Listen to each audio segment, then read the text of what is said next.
Ar y 15 o Ebrill 2015, cafodd Nepal ei tharo gan ddaeargryn oedd yn mesur 7.8 ar y graddfa Richter, 80 km i'r gogledd-orllewin o'r brifddinas Kathmandu. Dyma oedd y drychineb naturiol mwyaf i daro Nepal ers dros 80 mlynedd, gyda'r difrod yn ymestyn o Kathmandu yr holl ffordd i droed mynydd ucha'r byd, sef Everest.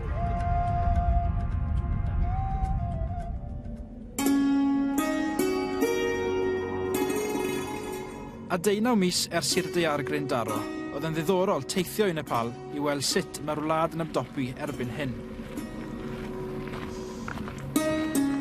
Yn ystod y daeargryn, felly, base camp cafodd y fwyaf sylw, achos dyna lle cafodd 18 person i'w lladd yn anffodus o lethrau, neu o avalanche ddaeth o lethrau Pomori, sydd jyst lan fyna i'r gogledd. Dyma oedd y foment y tarodd avalanche base camp Everest, gan wneud Ebrill y 15 2015 y diwrnod mwyaf trychinebus yn hanes Everest. A rhywun brofodd y daeargryn ar ochr ogleddol Everest oedd Cymro o Langendeirn.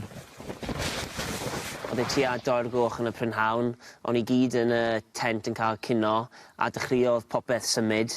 O'n i'n meddwl taw avalanche oedd ei ddechrau off gyda, eithon ni tu fas wedyn, a eithon ni gyd i hala lawr gan yr Tibet Mountain Association, 4 diwrnod wedyn i ni ffindio allan o ddim fwy o dringo y flwyddyn hon ar Everest, a felly es i Kathmandu, a dyna ble o'n i wedi gweld y trychineb gyda fy nrygedd fy'n unan.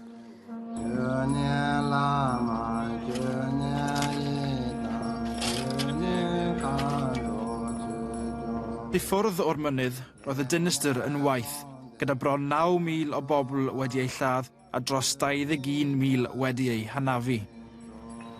Oedd lot o bobl gatre yn bwyta neu jyst yn gwario amser gyda teuluoedd nhw. Oedd yn lwcus dros ben bod e wedi taro ar ddydd Sadwrn, so oedd e'n meddwl bod plant ddim yn ysgol. Gafodd lot o adeiladau iconig i dinistrio, yn enwedig yn Dyffryn Kathmandu, le dyn ni nawr. Enghraifft, oedd arfer fod adeilad pwysig dros ben fan hyn, o'r enw Castamunda. Mae'r dinas Kathmandu wedi cael ei enwi ar ôl yr adeilad yna. Lle oedd e'n adeilad ble byddai'r pobl jyst yn dod i wario amser, dim teml oedd e. Mae'n debyg gafodd ei adeiladu tua y 10fed canrif. Ond nid yn unig pobl yma'n Kathmandu bu'n dioddef hefyd, achos cafodd y busnes twristiaeth, busnes mae Nepal mor ddibynnol arno ei effeithio hefyd.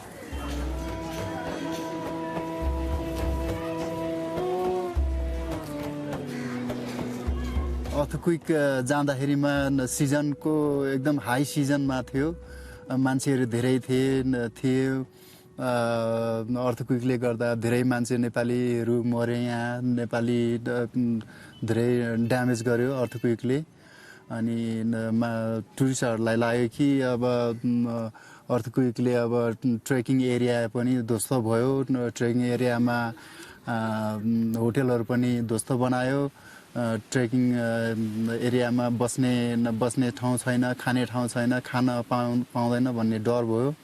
उनीहरूलाई लाग्यो कि उनीहरूलाई लाग्यो कि नेपाल अर्थक्वेकले गर्दा ध्वस्तै भयो न्युज हेरेर, र अहिले त्यसपछि उनीहरूलाई ज्ञान भयो कि अब ट्रेकिङ एरियामा खान पाउँछौँ, बस्न पाउँछौँ, हेर्न पाउँछौँ भन्ने उनीहरूलाई थाहा भयो। अनि अहिले चाहिँ पहिलाको जस्तै Dweud y gwir chi, difrod ar hir y daith yn Dyffryn Cwmbw lan i base camp Everest ddim mor wael yn ni. Mae fel se y difrod mwyaf lawr yn Kathmandu ei hunan ac mae'n dyffryn i'r gorllewin o fan hyn, le oedd canolbwynt y daeargryn. Mae yna lot o bobl yn dal i fod yn digatref. Ar ôl y daeargryn, nath lot o bobl o ardaloedd eraill ddod i Kathmandu, oherwydd y teimlad bod y rhan fwyaf o'r cymorth yn mynd i ddod trwy Kathmandu.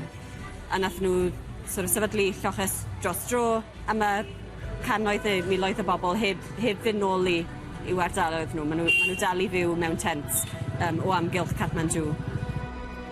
Nôl ar y llwybr i Everest, mae'n amlwg bod tipyn o waith wedi bod i drwso'r llwybrau a'r adeiladau, ac mae'n braf gweld y twristiaid nôl ar y llwybrau i fwynhau'r wlad arbennig hon unwaith yn rhagor.